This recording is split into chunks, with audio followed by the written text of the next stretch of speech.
Magandang araw po sa inyo, Sir Blair. At ganoon na rin po sa lahat ng sumusuporta at nakikinig sa inyong mga YouTube channel na The Voice Addict at mga kwento ni Apong Isaac. Minsan sa buhay natin ay dumarating na pakiramdam natin ay binigo natin ang mga taong umaasa sa atin.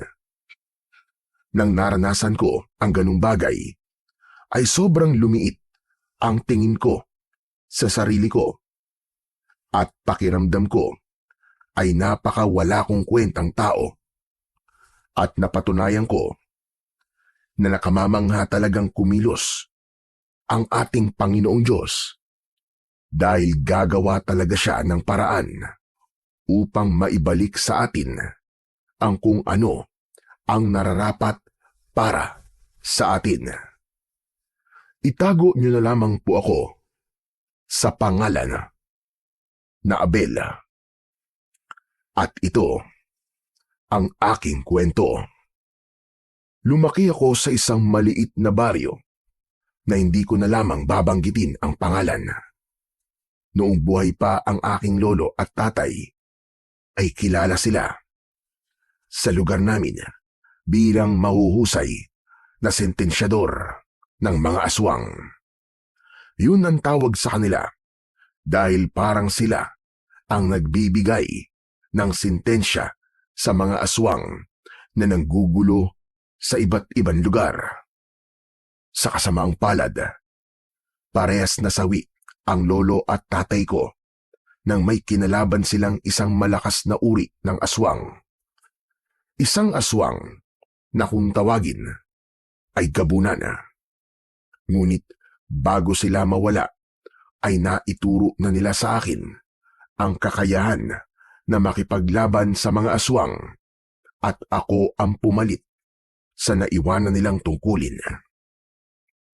Bukod sa pakikipaglaban sa mga aswang, ay natuto rin akong manggamot ng dahil naman sa aking Lola Vilma. Pero, nang dahil sa isang pangyayari na habang buhay kong hindi makakalimutan, ay pinili kong umalis sa aming lugar. Nagtungo ako sa Maynila at nagtrabaho ako. Nagsimula ako ng panibagong buhay na malayo sa mga taong pinangakuan ko na poprotektahan ko habang buhay. Makalipas ang ilang taong pananatili sa Maynila, ay nakatanggap ako ng sulat mula sa kaibigan kong si Pedro. Pakiramdam ko ay pinagbagsakan ako ng langit nang nalaman kong namatay na ang aking Lola Vilma. Kaya agad akong bumalik sa aming baryo. Pagkarating ko sa aming baryo, ay naluluha akong naglakad papunta sa aming bahay. Inasahan ko na pagdating ko roon, ay makikita ko si Lola Vilma na nasa loob ng kabaong. Pero iba ang sumalubong sa akin. Nakita ko si Lola Vilma na nakaupo sa tumba-tumba sa labas ng bahay. Nakapikit siya at mukhang patay na. Lola Vilma? Lola, patawarin niyo ako kung ngayon lang ako nakabalik. Patawad kung di ko na kayo naabutang buhay. Pero bakit naman hindi man lang nila kayo nilagay sa kabaong? Hayaan niyo po, Lola. Bibili po tayo ng kabaong para maayos po kayong mapaglamayan. Nagulat ako nang biglang bumukas ang mga mata ni Lola Vilma. Nahihintakutan akong napaatras. Walang hiya ka. Hindi pa ako patay, si Raulo. Abay buhay ako. Anong kabaong ang pinagsasasabi mo? Teka, paano nangyaring buhay pa kayo? Ang sarap kasi ng upo ko rito kanina. Hindi ko tuloy na malayan na. Nakatulog na pala ako rito. Imposible. Multo na lang po ba kayo? Ang sabi sa akin ni Pedro sa sulat, Patay ka na! Ang sabi niya, hindi ka na raw nagising at baka raw binangungot ka. Hay nako, nakatutuwa dahil naging epektibo ang planong naisip ko para ikaw ay umuwi rito. At talagang hihintayin mo pa pala na mamatay ako bago ka bumisita ritong animal ka. Teka, ibig sabihin hindi po kayo totoong patay? May patay bang nakakaupo pa sa tumba-tumba at binubulyawag ka? Hoy, buhay na buhay ako. Bakit ba parang hindi ka masaya na malamang buhay ako? O baka gusto mo na talagang mamatay na ako? Kung ganun, niloko niyo ako ni Pedro para umuwi lang ako rito? Kanina ko pa sinasabi sa yung damuho ka, tapos ngayon mo lang napagtanto. Lola naman Bakit niyo naman naisipang gawin yun? Alam mo ba na nag-resign pa ako sa trabaho ko para lamang mapuntahan ka rito kasi ang akala ko ay patay ka na talaga? Anak ng putya naman Sa tingin niyo ba dapat ako matuwa kasi niloko niyo ako ni Pedro? Kasi nga, gusto ko na bumalik ka rito. Pwede niyo naman kasing sabihin sa akin na gusto niyo akong makita Sumulat lang kayo sa akin at pupunta ako rito, Lola. At talagang kailangan ko pagsabihin yun sa iyo. Hindi ba pwedeng ikaw ang magkusa?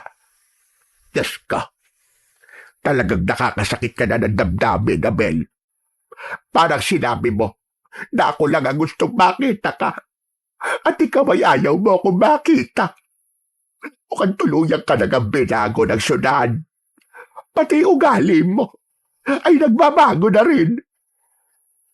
Tumayo si Lola Vilma at pumasok siya sa aming bahay. Sinundan ko siya roon. Umupo siya sa mahabang upuan at tumabi ako sa kanya. Hindi po sa hindi ko kayo gustong makita, La. Pero na dahil po sa ginawa niyo, abay nawalan ko ng trabaho. Ang bala ko kasi ay manatili rito na matagal dahil nga akala ko ay patay ka na. Hindi na ikaw ang Abel na pinalaki ko. Yung Abel na kilala ko ay gusto na palagi akong kasama at nakikita. La, alam niyo naman kung bakit ayokong bumalik dito, di ba? Matagal nang nangyari yon. Nakalimutan na yon ng mga tao. Kaya kalimutan mo na rin yon. Hindi po madaling makalimutan ng bagay na yun. Lalo na't may taong namatay nang dahil sa akin. Kailan mo ba matatanggap na wala kang kasalanan sa pagkamatay ng anak ni Simon? Hindi mo kagustuhan ang nangyari. Ginawa mo ang lahat para iligtas siya. At hindi sa lahat ng oras ay magtatagumpay kang iligtas ang mga taong nasa panganib. Sandali akong natigilan nang bumalik sa alaala ko ang isang bagay na matagal ko nang gustong kalimutan. Pero bigo akong gawin yon. Ilang taon na ang nakararaan nang muling sumalakay sa baryo namin ang gabunan na kumitil sa buhay ni na lolo at tatay. Kinuha nun ang anak ni Mang Simon. Sinubukan kong iligtas ang bata pero tila walang ibang gustong gawin ang gabunan kundi ang pumatay. Bago ko pa magawang iligtas ang bata ay pinatay na siya ng gabunan. Nasaksihan yon ni Mang Simon at yun ang naging dahilan kung bakit abot langit ang galit niya sa akin. Ang pangyayaring yon ang naging dahilan para mawalan ako ng tiwala sa kakayahan ko na protektahan ang mga tao laban sa aswang.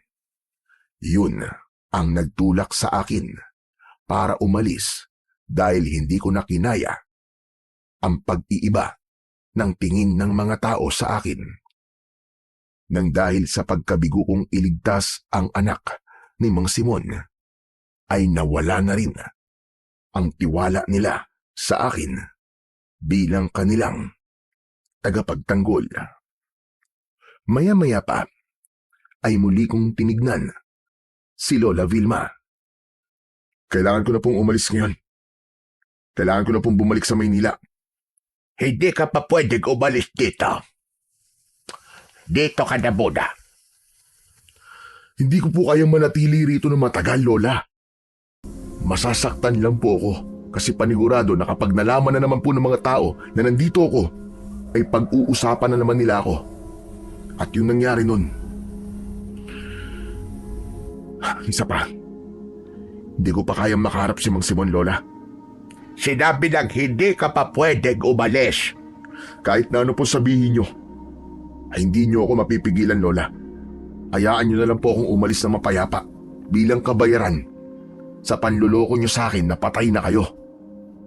Bumalik na naman siya. Yung gabunan na pumatay sa lolo at tatay mo. Ho?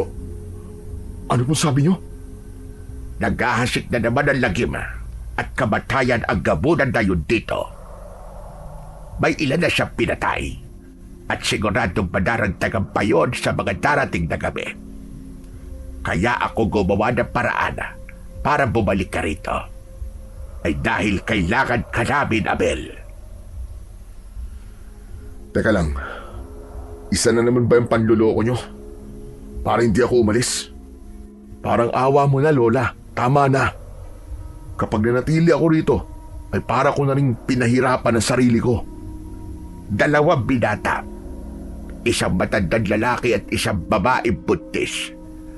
Yan ang mga pinatay ng gabunan. Simula nang magbalik siya.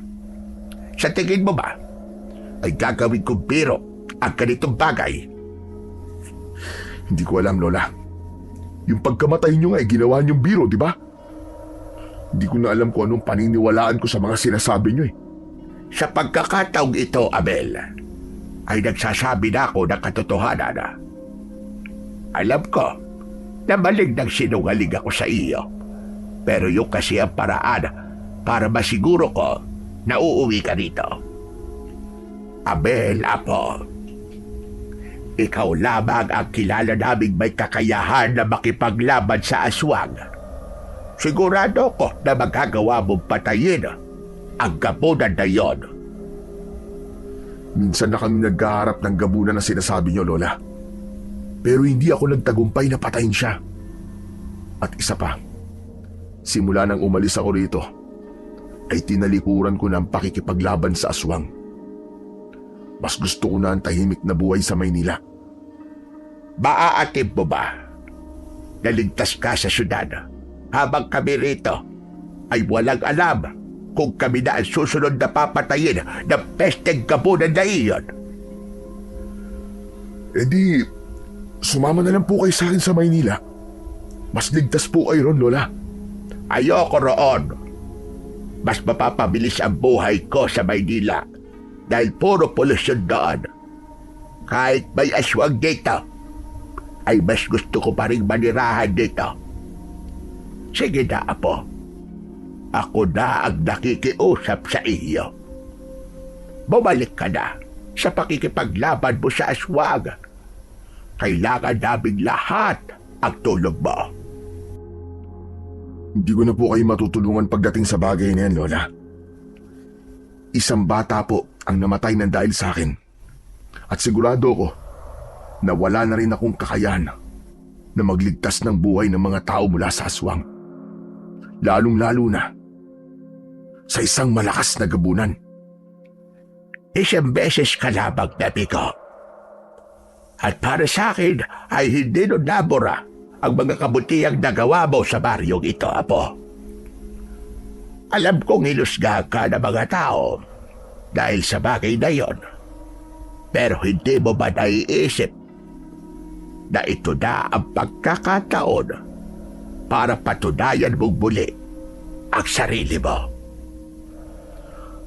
Tapos na po ako sa bagay na yan, Lola. Pagod na po ako na palagi kong iniisip na may dapat akong patunayan sa mga tao rito. Sige. Kung hindi mo kaya gawin para sa ibang tao ang hinihiling ko sa iyo, ay gawin mo na lamang iyon para sa akin. Kaya ba ng konsensya mo na kapag namatay ako dahil sa gamunan? Lola naman eh. Huwag niyo nga akong kinukonsensya. Sumama na lang po kayo sa akin sa Maynila, Lola. Bakit ba kulit-kulit mo? Sinabi ko na ayoko roon. Dito lang ako. Hindi ako aalis dito sa lugar na ito. Labis ang naging pagmamatigas ni Lola Vilma. Sa palagay ko ay hindi na siya nagsisinungaling na muling bumalik ang gabunan. Kahit gusto kong umalis na kagad, ay hindi ko kayang iwanan si Lola Vilma habang alam ko na nanganganib ang buhay niya. Maya-maya pa ay isang malalim na paghinga ang pinakawalan ko.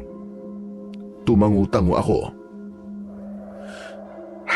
Sige, pupayag na po ako. Hindi muna ako aalis. Talaga ba, Abel? Abay, Diyos ko po. Napakasaya ko sa sinabi mong yan. Ibig sabihin, ay lalabanan mo na ang gamunan. Opo, Lola. Wala naman akong magagawa eh, kundi ang subukang patayin siya. Pero may hihingin po akong kapalit sa inyo kapag napatay ko na po ang gabunan.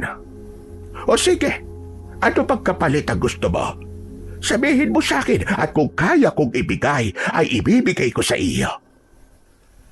Kapag napatay ko na po yung gabunan, ay sasama na po kayo sa akin sa Maynila. Doon na tayo maninirahan dahil mas ligtas po tayo ron. Wala rong aswang, kaya mabubuhay tayo ron ng tahimik at malayo sa takot. Hindi ba't sinabi ko nang ayoko nga sa syudad? Ayoko! Mag-isip ka na lamang ng ibang kapalit.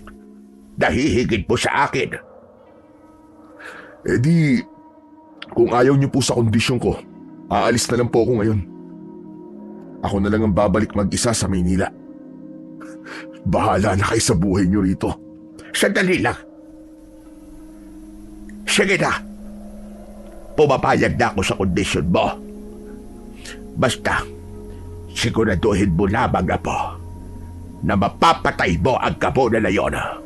Para kapag umalis na tayo rito, ay kampante ako na ligtas na ang mga tao rito sa atin kahit nasa malayo akong lugar. Hindi ko po may papangako sa inyo. Pero gagawin ko po ang lahat ng makakaya ko para mapatay ko ang gabunan na yon. Aminado ko na nabigla ako sa naging desisyon ko na manatili sa aming baryo. Wala yon sa plano ko, lalo na ang muling pakikipaglaban sa aswang. Kahit pakiramdam ko ay wala akong kakayahan na gawin yon, ay kailangan ko pa rin subukan. Naisip ko rin na baka tama nga si Lola Vilma. Baka pagkakataon ko na yon upang muling may mapatunayan sa mga tao sa aming lugar. Pagsapit ng gabi, nagluto si Lola Vilma ng paborito kong ulam na kare-kare. Naging magana ako sa pagkain dahil matagal na akong hindi nakakakain ng luto ng lola ko. Grabe la. Ang sarap pa rin po ng kare-kare nyo. Walang pinagbago ang lasa. Abay malamang. Napakatagal ko nang nagluluto niyan. Kaya hindi na magbabago ang lasa niyan. Kahit nakapikit ako, ay kayang-kaya kong lutuin yan. Saka habang nandito ka, ay kumain ka na kumain. Kailangan mong maging malakas dahil babalik ka na sa pakikipaglaban sa aswang. Sa totoo lang la, wala pa talaga akong balak na bumalik dito eh. Kahit miss na miss ko na po ang mga luto nyo. Kaya nga kung hindi ako gumawa ng paraan para bumalik ka rito, malamang ay uuwi ka rito na patay na kaming lahat dahil sa gamunan. At teka, oo nga pala, yung mga gamit mo ay naroroon pa rin sa baul sa kwarto mo. Hindi ko itinapon ang mga yun. Kahit sinabi mo sa akin nung bago ka umalis na itapon ko na ang mga iyon, alam ko kasi na darating ang araw na kakailanganin mo ulit ang mga iyon. Parang planado niyo po pala ang lahat, La. Anong planado sinasabi mo? Sa tingin mo may gusto kong bumalik dito ang pesteng gabuna na yan? Nagbibiro lang po, La. Ay, La, maiba ko. Si Mang Simon pala. Kumusta na po? Ayon, mag-isa na siya sa bahay niya. Ano ho, mag-isa lang. Ibig niyo sabihin namatay na rin po si Aling Yoli, yung asawa niya. Hindi. Ang usap-usapan ay sumama sa ibang lalaki si Yoli. Paano kasi parang nawala sa sarili si Simon nang namatay yung anak niya? Siguro hindi na siya kayang alagaan pa ni Yoli, kaya iniwan na lamang siya. Pero sa ngayon, ay mabuti na ang pag-iisip niya. Yun nga lang, hindi na siya gaya ng dati na mapagbiro. Masyado na siyang seryoso ngayon. Ang laki po pala na naging epekto sa kanya ng pagkamatay ng anak niya. Kung nagawa ko lang sanang iligtas ang anak niya, hindi mangyayari sa kanya yun. Ano ka ba naman, Abel? Matagal nang nangyari yun. Tigilan mo na ang paninisi sa sarili mo. Mahirap pong gawin yung sinabi niyo, Le. Lahat po ng tao rito ay umasa na kaya ko silang ipagtanggol at iligtas sa mga aswang. Nangako po ako sa kanila na gagawin ko po ang lahat para walang masamang mangyari sa kanila. Pero La, isang bata po ang namatay na dahil sa akin. Hindi ikaw ang dahilan kung bakit namatay ang anak ni Simona. Ang gapunan ang may gawa nun. Ginawa mo lahat na po ng makakaya mo. At tao ka lang, Abel. Tandaan mo. Hindi ka Panginoong Diyos.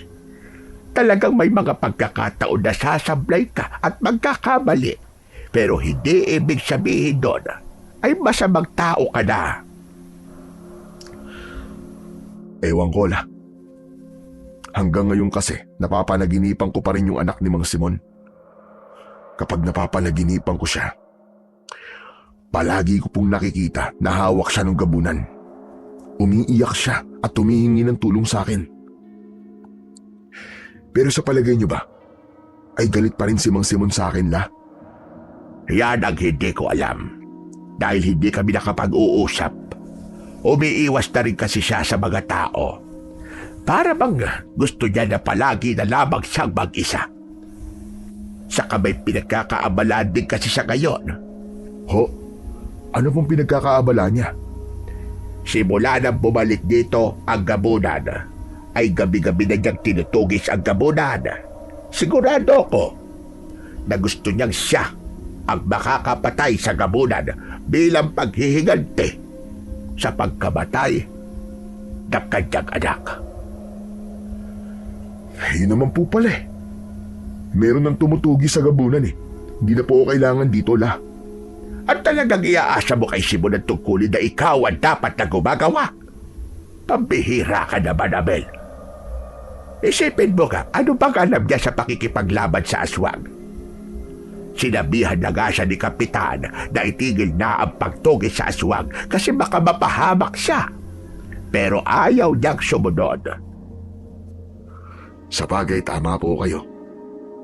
Malaki talaga ang posibilidad na mapahamak si Mang Simon sa ginagawa niyang yun. Hindi ko rin siya masisisi. Pinatay ng gabunan na yun ang nag-iisa niyang anak. Kaya naisip niya na sa pagbabalik ng gabunan ay pagkakataon na niya para maghiganti. Hindi ba't merong kasabihan na kapag buhay ang inutang, ay buhay din ang kabayaran. Sa gitna ng pag-uusap namin ni Lola Vilma, ay biglang dumating ang kaibigan kong si Pedro. Hindi siya makapaniwala nang nakita niya ako. Gumuhit ang malaking ngiti sa labi niya at nagmamadali siyang lumapit sa akin. Yayakapin sana ako ni Pedro pero sinakal ko siya gamit ang isang kamay. Aray ko naman, pare! Ano bang ginagawa mo sa akin? Bakit mo ako sinasakal? Nagtanong ka pang animal ka? Ikaw ang nagpadala sa akin ng sulat at sinabi mo na patay na si Lola. Ano ka ba, Abel? Tumigil ka nga dyan. Walang kasalanan si Pedro. Ako ang nag-utos sa kanya na gawin yon. Oo, pare. Totoo sinabi ni Lola Vilma. Sinunod ko lang siya. Kahit na. Dapat, nasa akin ang katapatan mo. Kasi ako ang kaibigan mo Pero yun lang kasi naisip para bumalik ka rito, pare. Pare, tama na. Baka mapatay mo na ako, pare. Tama na. Hindi na ako makahinga, pare. Maawa ka naman. Tumigil ka na nga, Abel. Pakawalan mo na si Pedro. Hindi siya dapat mong patayin. Kunti ang kabunan. Nang pakawalan ko na si Pedro, ay dire-diretso siyang umubo. May paghaplos pa siya sa kanyang leeg.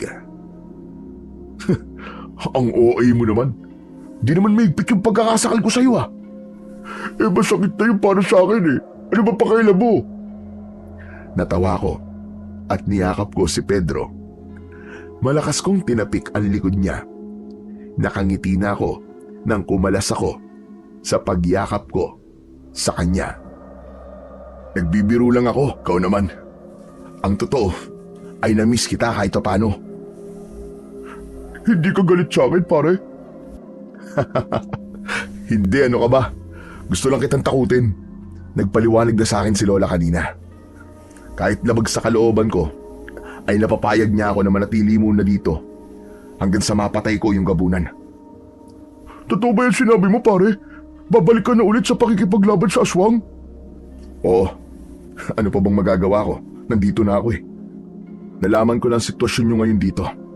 At hindi ko kayang umalis nang hindi ako sigurado na ligtas kayong lahat. Ayoko naman lumabas na masama ang ugali ko kapag pinabayaan ko kayo. Ayos! Ang galing talaga na naisip mong plano, Lola. Totoo nga na mapapabalik natin dito si Abel. At napapayag niyo siya sa gusto niyo na labanan niya yung gabunan. Ikaw lang Wala kang tiwala sa kung paano mag-isip ang utak ko. Pero hindi magandang biro yung ginawa niyo Alam niyo bang grabe ang iniyak ko nang nalaman kong patay na kayo? Paano kung may sakit pala ako sa puso at inatake ako? Di ako ang totoong namatay. Hayaan mo na. Ang mahalaga ay hindi ka inatake sa puso at nandito ka na. At teka, oo nga pala, Pedro. Anong ginagawa mo rito? Hindi ko pa naman nasabi sa'yo na nandito na si Abel. Bakit ka pumunta rito? Napadaan lang po ako. Tapos naamoy ko po yung kare-kare na niluluto ninyo.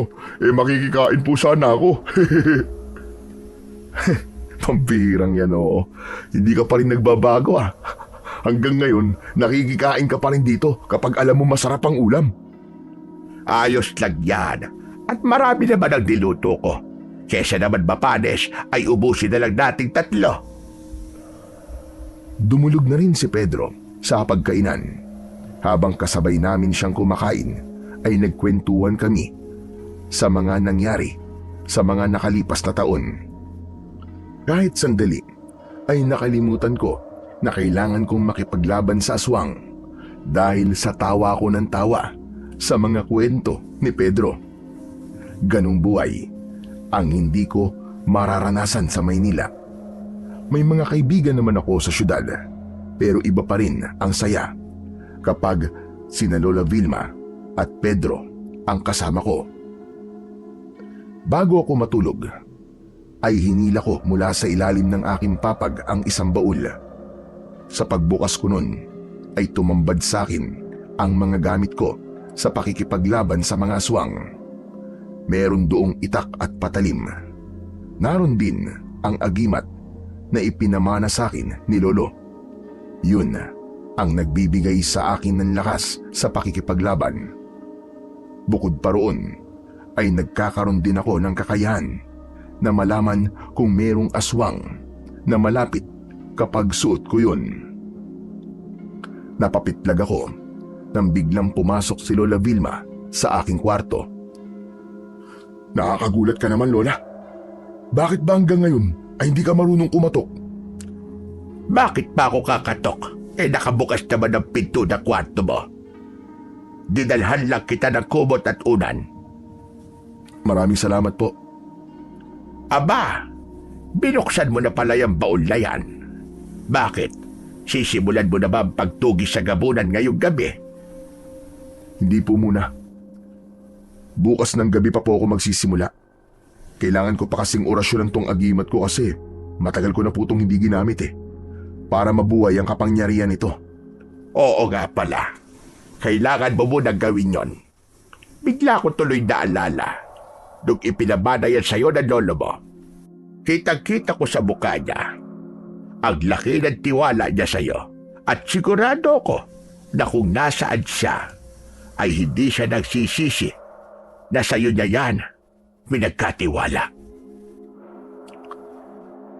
Pero hindi po ba dahil sa walang gamit na agimat nun si Lolo ay nagawa silang patayin ng gabunan?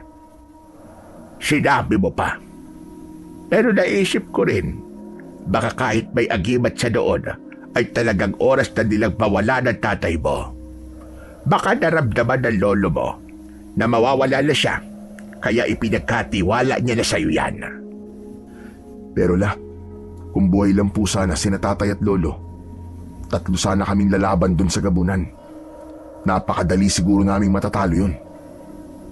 Sinabi mo pa, napakalaking kawalan talaga nila sa lugar natin. Pero nandito ka naman, Apo. Huwag mo ring maliitin ang sarili mong kakayahan. Maraming beses mo nang napatunayan sa aming lahat kung gaano ka kahusay na makipaglaban sa mga aswang. Isa pa nga po yan sa kinakatakot ko Ang tagal ko na pong hindi nakikipaglaban sa aswang. Tapos pagbalik ko, ay ganun kagad ang gagawin ko. Sakala, malamang, iba na ang tingin ng mga tao sa akin ngayon. Kasi ang huling naaalala nila sa akin ay yung anak ni Mang Simon na namatay kasi hindi ako nagtagumpay na iligtas. Kung palagi mong iisipin ang bagay na yan, ay mahihirapan ka talagang patayin ang gabunan. Alisin mo ang lahat ng negatibong bagay sa utak at puso mo, Apo. Patawarin mo na ang sarili mo sa nangyari. Ang gawin mo, ituon mo ang atensyon mo sa gabunan at kung paano mo siya mapapatay. Marang tinapik ni Lola Vilma ang balikat ko. Saka siya ngumiti. Matapos yun, ay lumabas na siya ng kwarto ko. Alam ko na kailangan kong patawarin ang sarili ko para mawala ang bigat na dinadala ko sa aking dibdib. Pero napakadali lang sabihin nun, pero sobrang hirap gawin. Bago ako matulog, ay inorasyonan ko muna ang agimat. Pagkatapos, ay saka ko yun isinabit sa akin leg. Agad kong naramdaman ang pagdaloy ng kapangyarihan ng agimat sa aking buong katawan. Saka ako humiga at natulog dahil bukas ay kailangan kong magsanay kahit sandali lang. Dahil sa pagod pa ako sa naging biyahe ko, ay 7:00 ng umaga ako nagising. Nakahanda na ang almusal at sabay kaming kumain ni Lola Vilma. Oo nga pala, Apo. May gusto ka bang ulam babayad tanghalian? Pupunta kasi ako ng palengke pagkatapos natin kumain. Kayo na po ang bahala na. Lahat naman po ng luto nyo masarap O sige, sabi mo yan Basta kapag may gusto kang kainin ay magsabi ka lamang sa akin. Matagal di kitang hindi na ipagluto. Gusto kong bumawi sa iyo habang magkasama tayo. Salamat po, Lola. Isa po talaga yan sa mga namiss ko Yung pagluluto nyo po para sa akin. Pagkatapos namin mag-almusal, ay umalis na si Lola Vilma para pumunta ng palengke. Ako naman ay naghasa ng itak sa harapan ng aming bahay.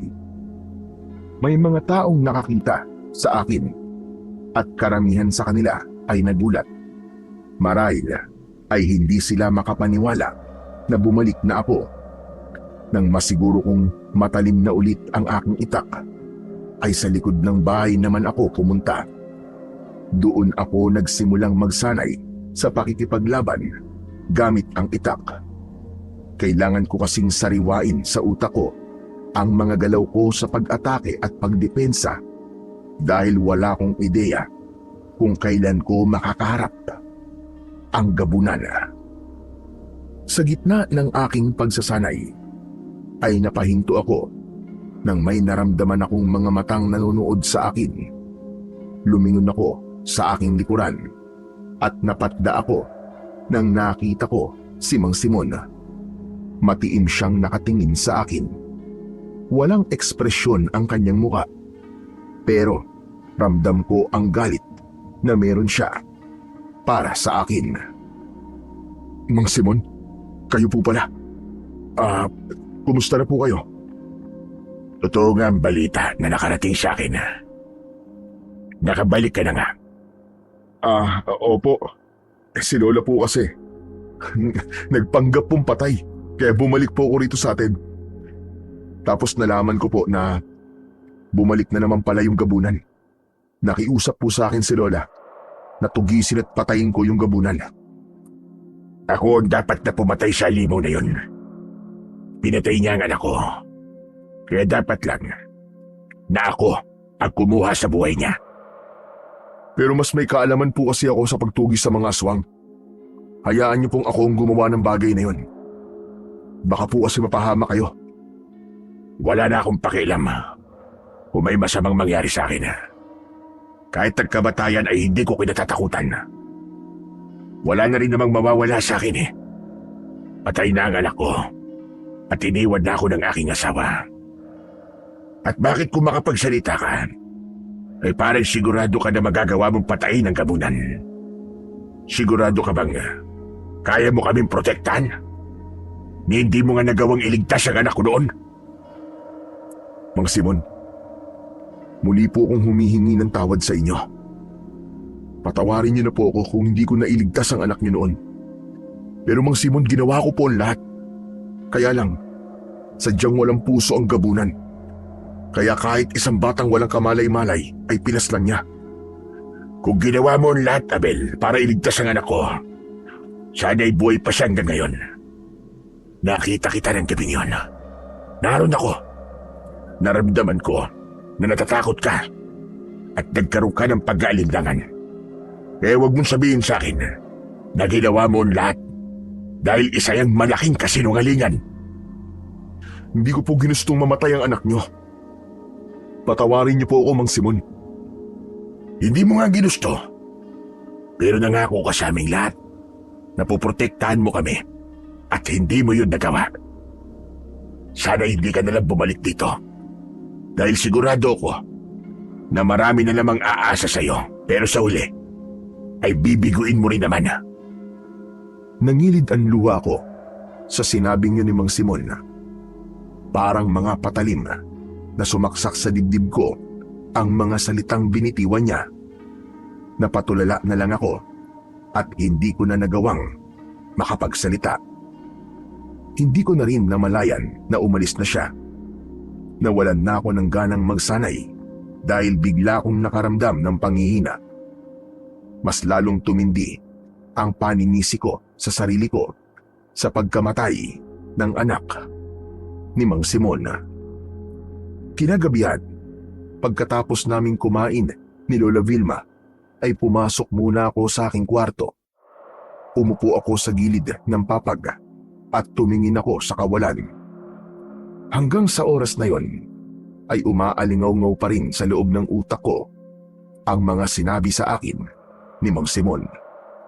Hindi ko alam kung gaano ko katagal sa ganung posisyon nang pumasok si Lola Vilma. Napakunot noo siya dahil parang wala ako sa aking sarili. Ano pag ginagawa mo riyan? Bakit nakatulala ka pa? Hindi ba'y sisimulan mo na ngayong gabi ang pagtogi sa aswang? Kumilos ka na at maghanda ka na, apo. Lola, parang hindi ko na po ito kayang gawin. Ano bang sinasabi mo, Abel? Akala ko may usapan na tayo. Pumunta po kasi kanina dito si Mang Simon at kinausap niya ako. Base po sa mga sinabi niya sa akin, ay halatang galit pa rin siya sa akin. Ako po talaga ang sinisisi niya sa pagkamatay ng anak niya. Ang sabi pa po niya, ay paaasahin ko lang muli ang mga tao sa pagbabalik ko rito kasi mabibigulan po akong protektahan kayo mula sa gabunan. Lokod Simon yun ah. Huwag mong intindihin ang mga sinabi niya. Ang pagtuunan mo ng pansin ay ang gabunan. Pero totoo naman po ang mga sinabi niya. Alam ko po sa sarili ko na hindi ako sigurado kung magtatagumpay ba ako sa pagpatay sa gabunan. Paano la kung mabigo po ako ulit? Paano kung may isa na namang manganib ang buhay at mamatay kasi hindi ko siya maililigtas? Ayoko na pong madagdagan pa ang kapalpakan ko. Ito ang tandaan mo. Kung palagi kang natatakot na magkamali, ay wala kang matututunan sa buhay. Normal lang magkamali ka dahil tao ka lang. Kung iisipin mo lagi ang sasabihin ng ibang tao, ay hindi mo talaga magagawa ang dapat mong gawin. Kaya tumayo ka na dyan at maghanda ka na. Lumalalim na ang gabi at baka sumalakay na naman yung gabunan. Kahit papano ay lumakas ang loob ko sa sinabi ni Lola Vilma. Inisip ko na lang na kailangan ko ng kumilos dahil baka may mabiktima na naman ang gabunan. Tumayo na ako at kinuha ko ang aking itak.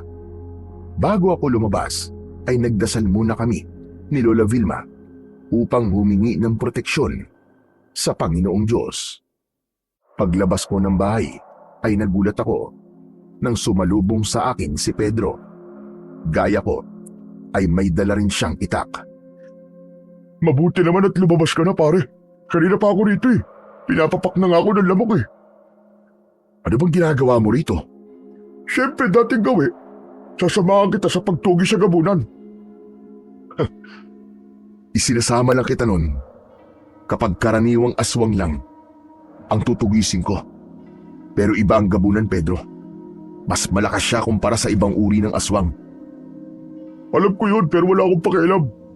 Para sa akin, pare-parehas lang silang aswang. Tsaka, miss ko na yung ganito na sinasamahan kita tapos manonood lang ako kung paano ka makipaglaban sa aswang. Hanep pa. May padala-dala ka pa ng itak tapos manonood ka lang pala. Siyempre kapag dehado ka na, tutulog na ako. Kumbaga ako ang backup mo. Para bang reinforcement, ganun. May pa-reinforcement kapag nalalaman ha. Okay sige, sumama ka na. Pero kapag napahama ka, walang sisihan ha. Ito naman, parang ito ang unang beses na gagawin natin to. Iba nga kasi ang gabunan. Sige na. Tara na nga. At nasasayang lang ang oras natin sa pag-uusap dito. Nagsimula na kami maglakad ng kaibigan kong si Pedro. Napakatahimik ng paligid at kahit isang tao ay wala akong nakita na nasa labas, maliban sa aming dalawa. Alam mo pare, hindi pa rin ako makapaniwala na nandito ka na tapos bumalik ka na rin sa pakikipaglaban sa aswang. Akala ko kasi hindi na ito mangyayari kasi bago ka umalis ay nag-usap pa tayo, di ba? Sinubukan pa nga kitang pigilin eh. Pero talagang buo na ang desisyon mong umalis at wag nang bumalik. Kahit ako ay hindi rin makapaniwala pare. Nang umalis kasi ako rito ay sinabi ko sa sarili ko na hindi na ako babalik sa ganitong gawain. Ang totoo nga niyan wala na akong balak na bumalik dito eh. Papupuntahin ko na lang sana si Lola Vilma sa Maynila para doon na kami tumira habang buhay. Grabe ka at sama mo naman. Talagang iiwan mo ako rito? Kaya mong hindi ako makita habang buhay? Aba, ang drama mo naman. Pwede ka naman magbakasyon sa Maynila. Ay, sa bagay. Pwede nga sinabi mong yun. Teka, bakit ka nga pala nakumbinsin ni Lola Vilma na manatili mo na rito? Ang sarili ko nagkumbinsi sa akin pare. Naisip ko kasi na hindi ko pa rin pala kayang tiisin ang baryo natin. Sigurado ako na kung aalis ako rito at alam kong may namemerwisyong gabunan dito, ay hindi yung kakayanin ng konsensya ko. Baka nga hindi na ako makatulog sa gabi sa sobrang pag-iisip eh. Pero alam mo ba, na tinutugis din ni Mang Simon yung gabunan? Malamang sa mga oras ito ay nasa labas din yun, kagaya natin. Nasabi na nga yun ni Lola sa akin. Nagkausap na rin kami ni Mang Simon at sinabi ko sa kanya na hayaan na lang niya kung ako ang pumatay sa gabunan. Pero ayaw niya. Ang gusto niya ay siya mismo ang papatay sa gabunan bilang paghihiganti. Sa bagay, hindi rin natin masisisi si Mang Simon. Anak niya yung pinatay eh. Kaya sigurado ako ganun din ang gagawin ko. Pero kung ikaw si Mang Simon, magagalit ka rin ba sa akin kasi hindi ko nagawang iligtas ang anak mo? Ako rin ba ang sisisihin mo? Ewan ko. Hindi ko alam pare. Hindi pa naman ako nagkakaroon ng anak eh. Bakit? Galit pa rin ba si Mang Simon sa'yo hanggang ngayon? Oo eh. Pero parang mas tumindi pa ang galit niya sa akin nang nalaman niyang nandito ako. Wala na siyang tiwala sa akin pare at sa kakayahan ko. Pero naiintindihan ko naman siya. Huwag ka mag-alala pare Gabel. Malay mo naman. Kapag napatay mo yung gabunan ay mawala na rin ang galit ni Mang Simon sa'yo kasi pinatay mo na yung pumatay sa anak niya. Sana nga pare. Yan naman talaga ang gusto kong mangyari. Nagpatuloy kami ni Pedro sa pagbabantay sa baryo. Pagsapit ng madaling araw, ay nagdesisyon na akong itigil muna ang aming ginagawa. Hinatid ko si Pedro sa bahay nila para makasiguro ko na ligtas siyang makakauwi. Pagdating ko naman sa aming bahay, ay gising pa rin si Lola Vilma. Huminto siya sa pagbabasa ng pocketbook nang dumating ako. Mabuti naman at ligtas kang nakauwi, apo. Bakit gising pa po kayo la? Madaling araw na po ah. Sa palagay mo ba ay magagawa kong makatulog habang nasa labas ka at tinutugis mo ang gabunan? Saka hindi ka pa masanay. Hindi ba talagang hindi ako natutulog kapag may tinutugis kang aswang? Kahit na po la, matanda na po kayo ngayon eh. Baka mamaya magkasakit pa kayo niyan kasi palagi kayo napupuyat. Kaya nga patayin mo na kagad ang gabunan para hindi ko na kailangan mapuyat sa paghihintay na makauwi ka. O ano, kumusta pa lang lakad mo? Nagkahanap na ba kayo ng gabunan? Hindi po. Kahit tong agimat ko ay hindi po siya naramdaman. Baka po alam niya na nandito ako kaya nag-aabang siya ng magandang tiyempo para umatake. Sigurado ko na hindi magtatagal ay muling aatake ang hayop na yon. Hindi siya pwedeng magtago ng matagal dahil hayok siya sa laman at dugo ng tao. Tama po kayo, Lola Vilma. Pero mamayang umaga na po natin ituloy itong kwentuhan natin. Matulog na po tayo at inaantok na po ako. O sige, magpahinga ka na at alam kong pagod ka. Pagkatapos namin mag-usap ni Lola, ay dumiretso na ako sa kwarto ko. Itinabi ko na ang itak sa baul at saka ko humiga. Kahit inaantok na ako, ay hindi kagad ako nakatulog dahil sa dami ng tumatakbo sa isip ko. Hindi pa rin kasi ako sigurado kung kaya ko bang patayin ang gabunan at kung ang kamatayan ng halimaw na yon ang magiging daan upang tuluyan na akong mapatawad ni Mang Simon. Tanghali na nang magising ako. Paglabas ko ng kwarto ay may nakahain ng pagkain sa lamesa. Inaya na ako ni Lola na kumain.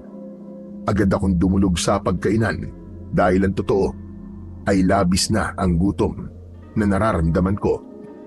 Habang kumakain ay humahangos na dumating si Pedro. Mukhang naamoy mong masarap na naman ang ulam namin kaya nandito ka. Ang galing mo talaga. Sige na, kumuha ka na ng pinggan mo at saluhan mo na kami. Oo nga, mukhang masarap nga yung adobong manok nyo ah. Pero tol, hindi ako pumunta rito para makikain ah.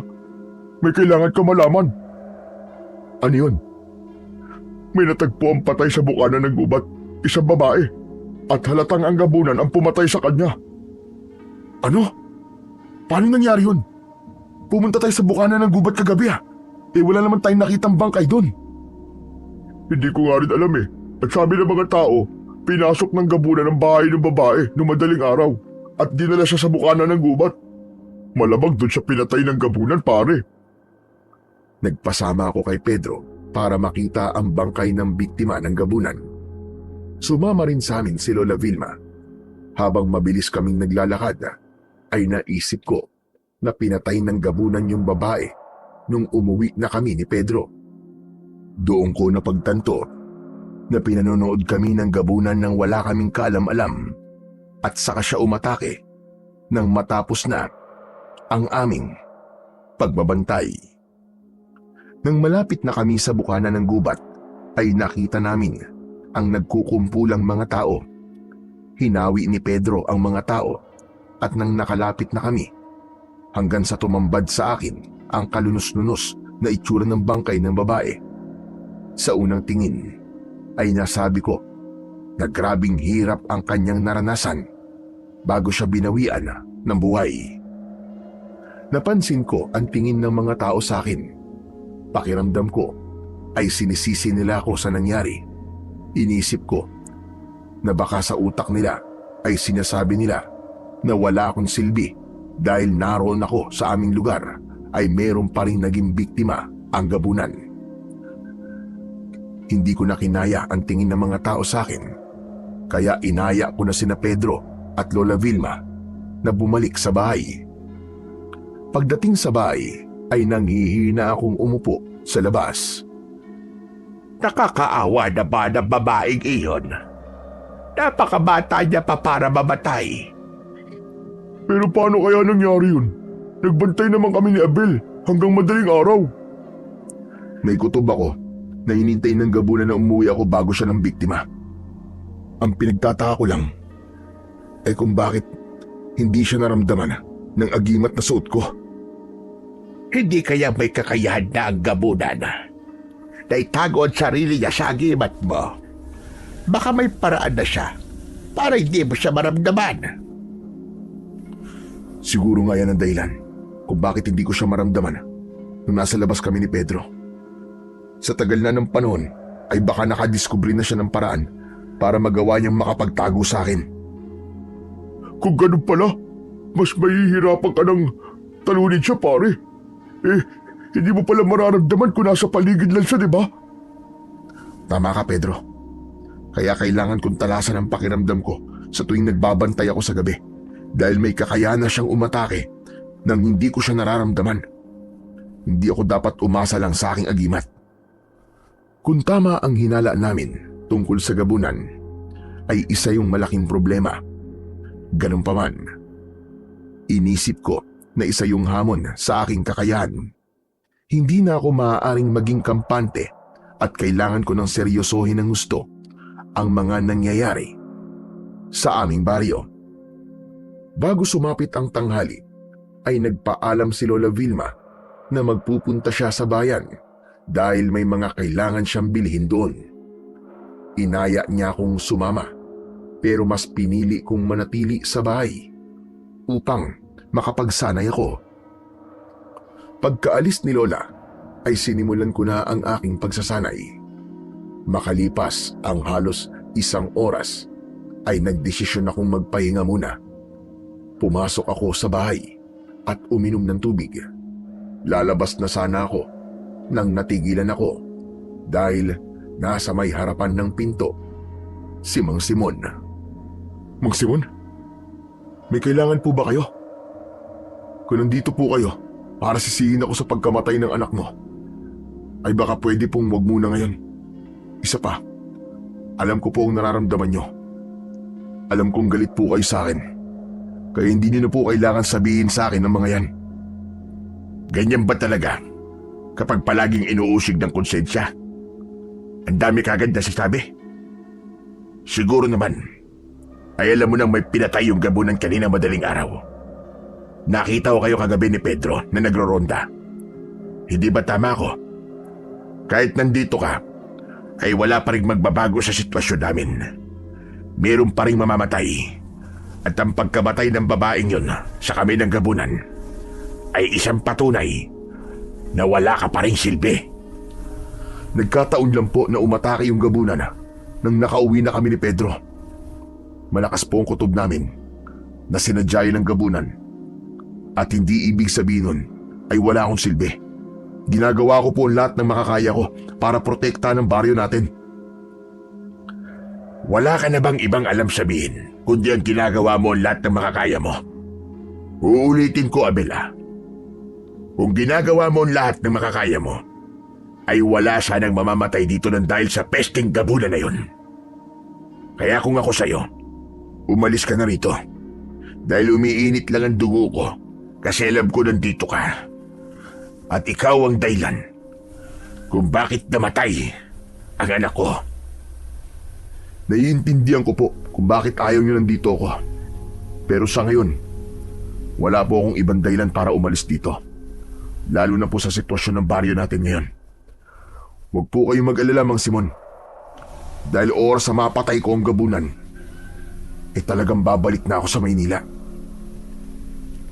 Hindi ka ba talaga marunong umintindi? Hindi ka na namin kailangan dito. Ako ang dapat na pumatay sa gabunan. Sa lahat ng tao rito, ay ako lamang ang dapat na gumawa nun. Hindi sa minamaliit ko po kayo. Pero kumpara sa ating dalawa, ay ako mas may kakayahan na pumatay sa gabunan. Huwag din na pong hintayin na may masama pang mangyari sa inyo bago kayo tumigil sa pagtugis sa gabunan. Wala kang ideya sa kayang gawin ng isang tatay na namatayan ng anak. Mang Simon, may sasabihin pa po ba kayo? Kung wala na, ay baka pwede pong umalis na po kayo. Magsasalay pa po kasi ako sa pakikipaglaban sa aswang. Tumiim ang bagang ni Mang Simon. Ramdam ko na marami pa siyang gustong sabihin sa akin, pero mas pinili na lang niya na tumalikod at maglakad palayo. Nang nawala na si Mang Simon sa aking paningin, ay huminga ako ng malalim. Ang totoo ay pinilit ko lang maging matapang habang kausap ko siya kanina. Naisip ko kasi na kailangan kong ipakita sa kanya na hindi ako naapektuhan sa mga paninisi niya sa akin, dahil alam ko na hindi makakatulong sa akin ang mga sinasabi ni Mang Simon para talunin ko ang aswang.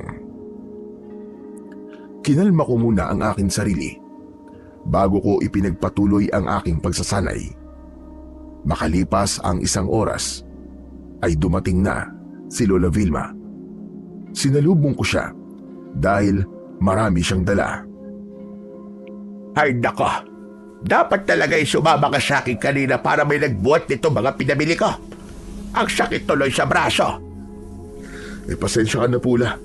Kailangan ko po kasi magsanay ng gusto para pagandaan po ang pagharap namin ng gabunan. Lalo na po ngayon na may kakayahan na po siyang itago ang presensya niya sa akin. Pero bakit parang ang init po yata ng ulo niyo? May nangyari po ba? Napaaway ako sa mga tsismosa ron sa tindahan ni Ali Choda. Lola naman, ang tanda niyo na po para makipag-away. Pero sinaktan po ba nila kayo?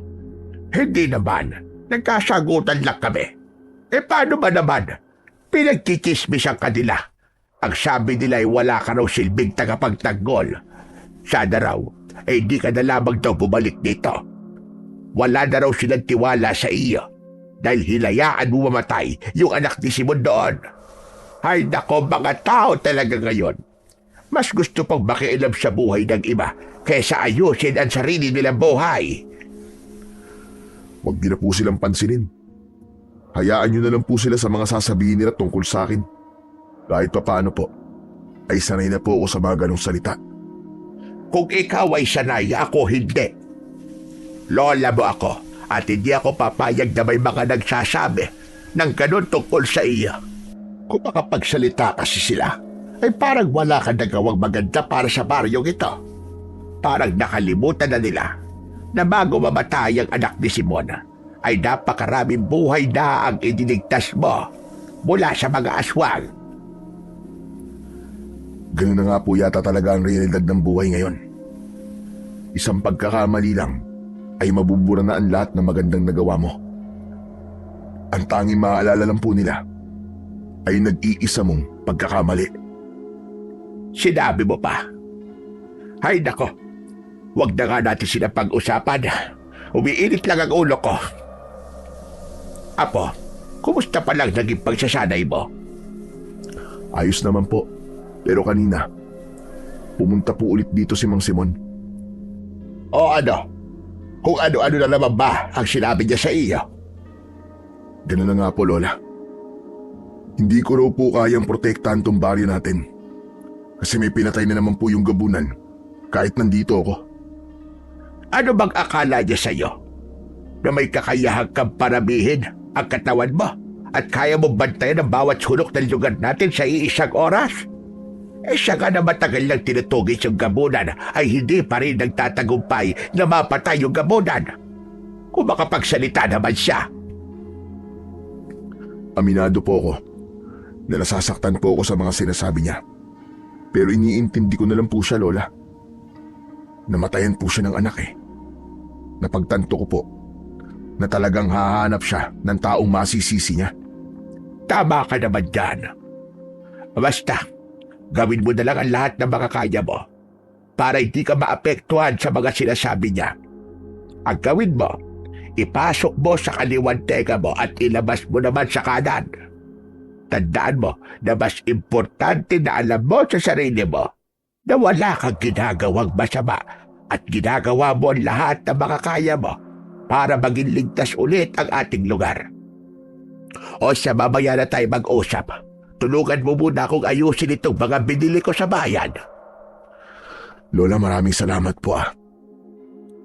Salamat kasi palagi niyo pong pinapalakas ang loob ko. Kahit mas pinili ko kayong iwan at matagal akong nawala, ay hindi ko po naramdaman na nabawasan po ang pagmamahal niyo sa akin. Hanggang ngayon po, ay napakalaki pa rin po ng tiwala niyo sa kakayahan ko. Ano ba namang kadramahan yan? Siyempre lola mo ako. At mas kilala kita sa kahit na sinong tao pa yan. Naiintindihan ko kung bakit ka umalis dito at hindi mo balik ng matagal na panahon.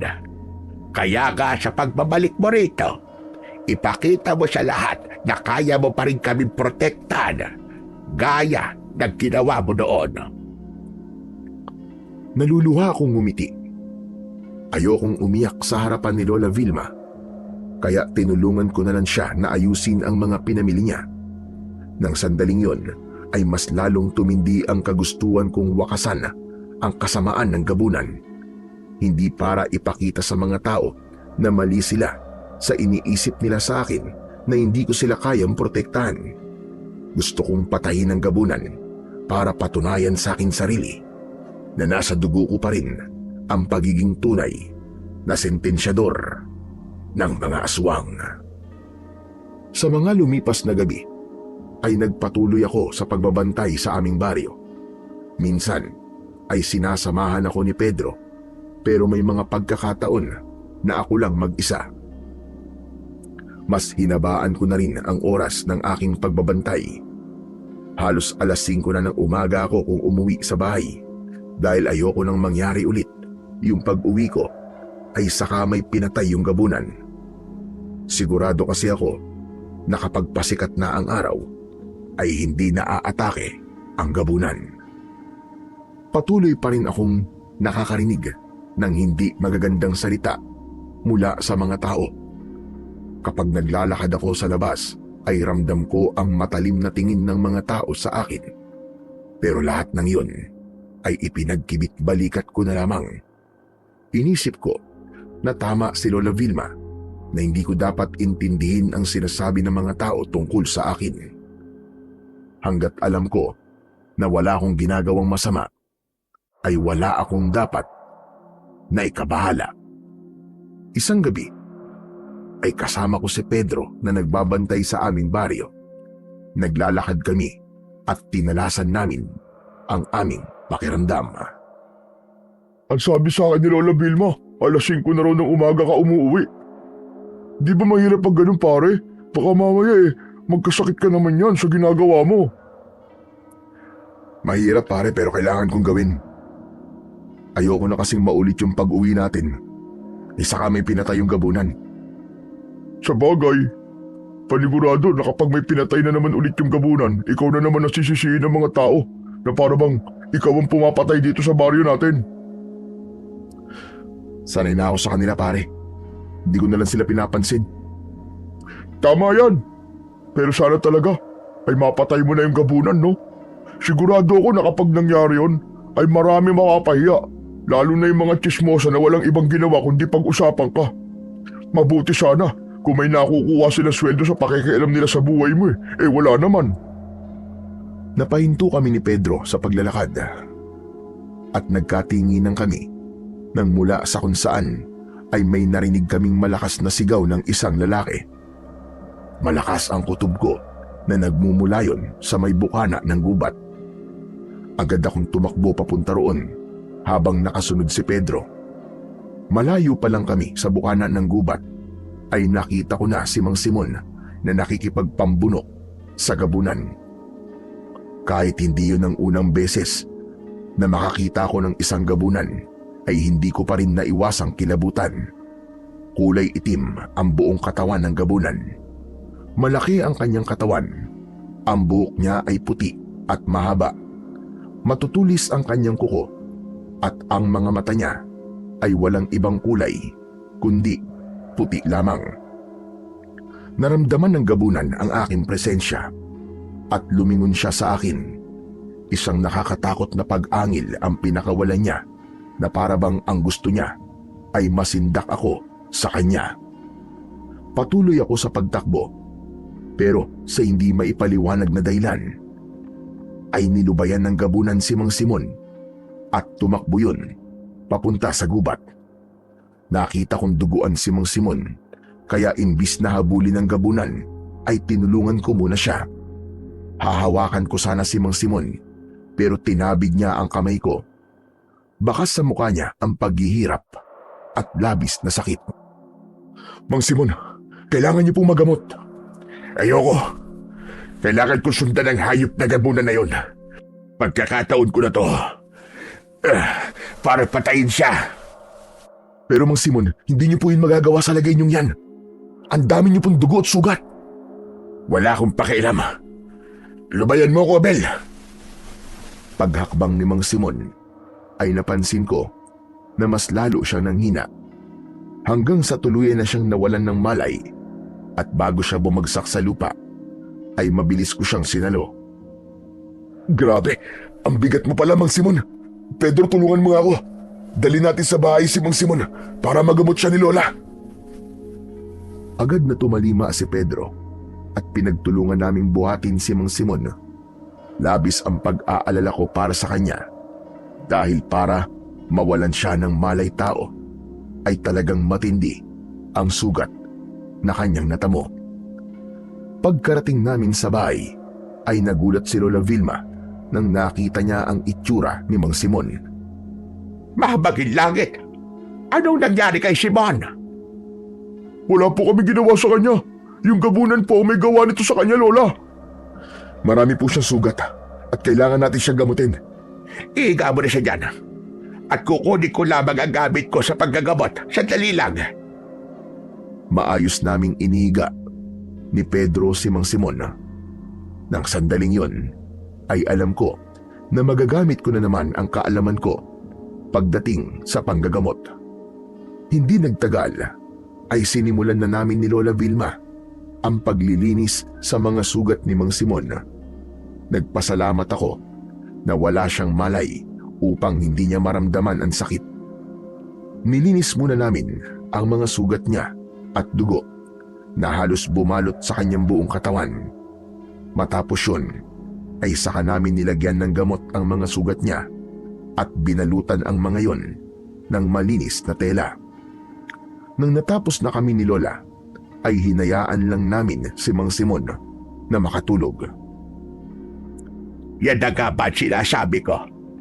Talagang mapapahamak si Simon sa sandaling makaharap niya ang gabunan. Talagang gagawin niya lahat para mapatay lamang ang gabunan na pumatay sa anak niya. Sa palagay ko, kahit na anong sabihin at pagpigil natin sa kanya ay hindi siya makikinig sa atin, Lola. Natatandaan ko po nung nag-usap kami ay sinabi niya na wala na siyang pakialam kahit mamatay pa siya. Wala naman na raw pong mawawala sa kanya Pero sa totoo lang, nakakaawa po si Mang Simon, Lola. Nagagawa lang po niya yan kasi pakiramdam niya ay wala na siyang dahilan para mabuhay.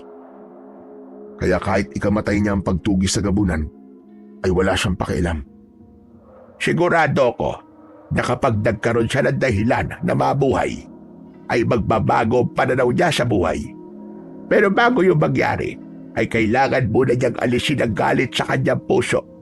At kahit mahirap, kailangan niyang tanggapin ang masasakit na nangyari sa buhay niya. Naaawa kong pinagmasdan ang walang malay na si Mang Simon. Kahit napakaraming masasakit na salita ang sinabi niya sa akin, ay hindi ko pa rin kayang magalit sa kanya. Naiintindihan ko kasi ang pinagdadaanan niya.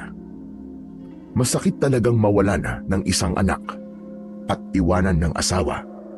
Pero umaasa ako na darating ang araw na maliliwanagan din siya at babalik ang dating Mang Simon na masayahin. Matyaga kaming nagbantay kay Mang Simon kahit si Pedro ay hindi muna umuwi sa kanila para tulungan kami ni Lola sa pagbabantay hanggang sa hindi ko nakinaya ang labis na antok at nakatulog na ako. Maliwanag na nang nagising ako. Bumungad sa aking amoy ang nilulutong sinangag ni Lola Vilma sa kusina. Kasama niya sa kusina si Pedro at nagkikwentuhan sila.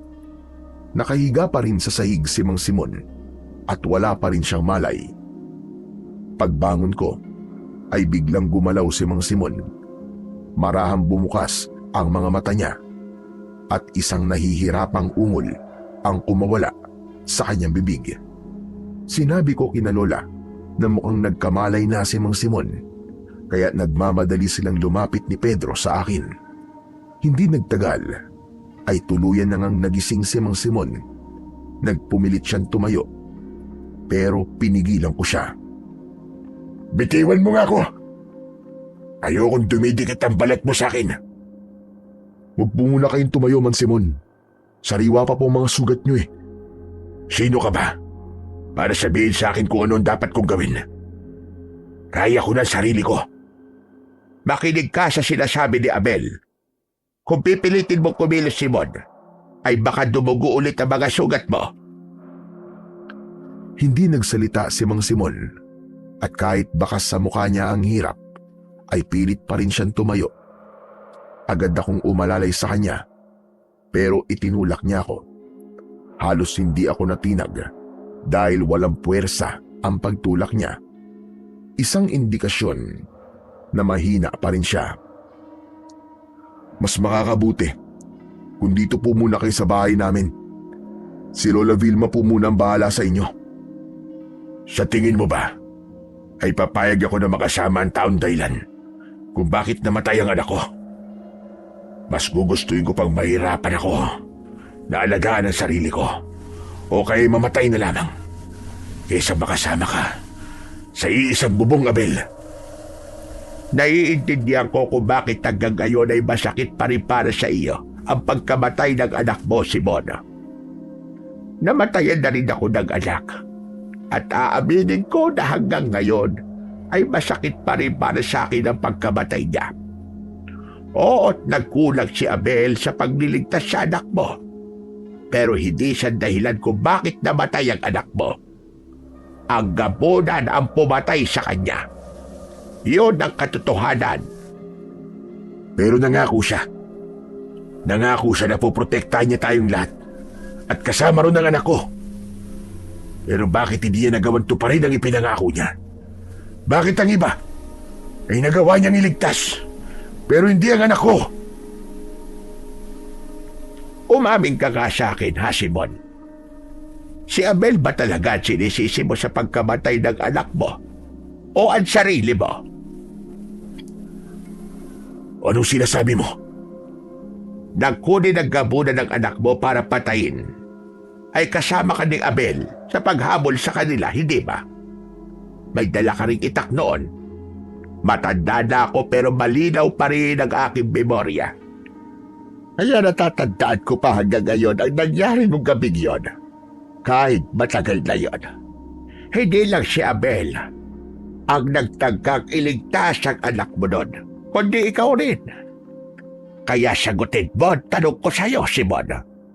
Si Abel ba talaga ang sinisisi mo sa pagkamatay ng anak mo? O ang sarili mo? Lola, tama na po. Hindi pa. Kailangan sagutin ni Simon ang tanong ko.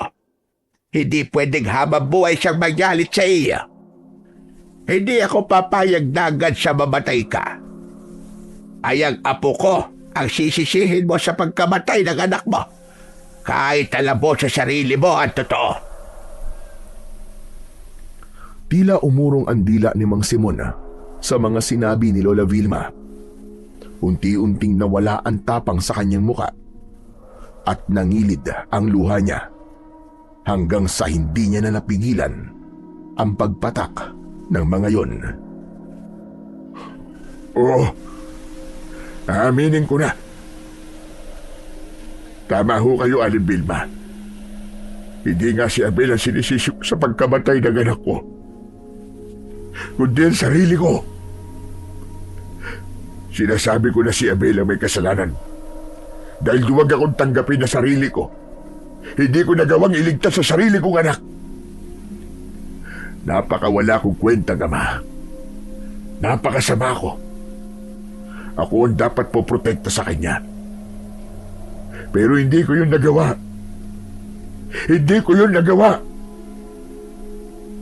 Pero para sa akin, Mang Simon, ay hindi po kayo masamang tatay. Nang panahon na yun ay sadyang hindi natin kontrol ang sitwasyon. Masyadong malupit ang gabunan at wala siyang awa. Wala po tayong kasalanan sa nangyari. Alam ko, nagaya ko, ay gagawin niyo po ang lahat para iligtas ang anak niyo. Pero talagang nakatakda na mangyari ang pagkawala niya. Patawarin mo ko, Abel. Patawad kung ikaw ang sinisisi ko. Naging duwag lang akong harapin ang sarili kong bulto.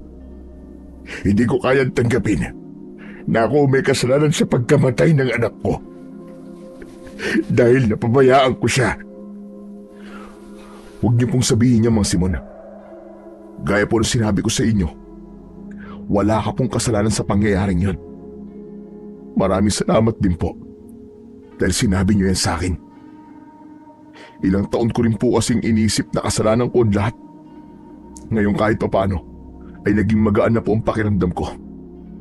Huwag po kayong mag-alala dahil gagawin ko po ang lahat ng makakaya ko para maibigay lamang ang katarungan na nararapat para sa anak niyo at sa lahat ng naging biktima ng gabunan na yon.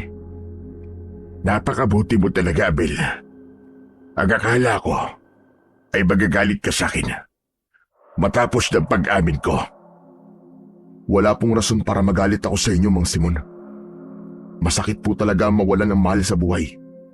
Kaya hindi po tayo nakakapag-isip ng maayos, lalo na nasa estado po tayo ng pagluluksa. Pero maganda po na malinaw na po sa inyo ang lahat at unti-unti niyo pong alisin sa puso niyo ang paninisi niyo sa inyong sarili. Wala po kayong kasalanan, Mang Simon. Maraming salamat. At salamat din sa iyo, Aling Vilma. Kung hindi mo sinabi yun, ay hindi ko magagawang aminin sa inyo ang lahat. Walang anuman. Alam kong mabuti kang tao at binago ka lamang ng masakit mong pinagdaanan. Pero sana, sa pagkakataon na ito, ay makikinig ka na sa amin. Dito ka na muna sa bahay namin. Dahil hindi makakabuti sa iyo ang mag-isa sa bahay mo, lalo na't napakarami mong sugat. Kailangan ay merong mag-aalaga sa iyo. At kami yon. Ako rin po. Tutulong po sa pag-aalaga sa inyo, Mang Simon. Nakita mo na. Marami kaming gustong tulungan ka. Ituring mo na kami na bago mong pamilya. Simula ngayon, ay hindi ka na nag-iisa, Simon. Pero nakakahiya naman po sa inyo. Napakalaking abala kung dito pa ako maninirahan habang sugatan ako. Pamilya ka na namin at normal sa isang pamilya ang nagtutunugan. Kaya hindi mo kailangang mahiya sa amin. Maraming salamat talaga, Aling Vilma. Hindi ko alam kung paano ako makakaganti sa kabutihan niyo sa akin. Wala po kaming hinihinging kapalit, Mang Simon. Bukal po sa loob namin ang tulungan kayo. Ang isipin niyo na lang po ngayon ay ang mabilis ninyong paggaling. Tuluyan ang napahagulgol ng iyak si Mang Simon. Gusto sana namin siyang yakapin pero hindi pwede dahil sa mga sugat niya sa kanyang katawan.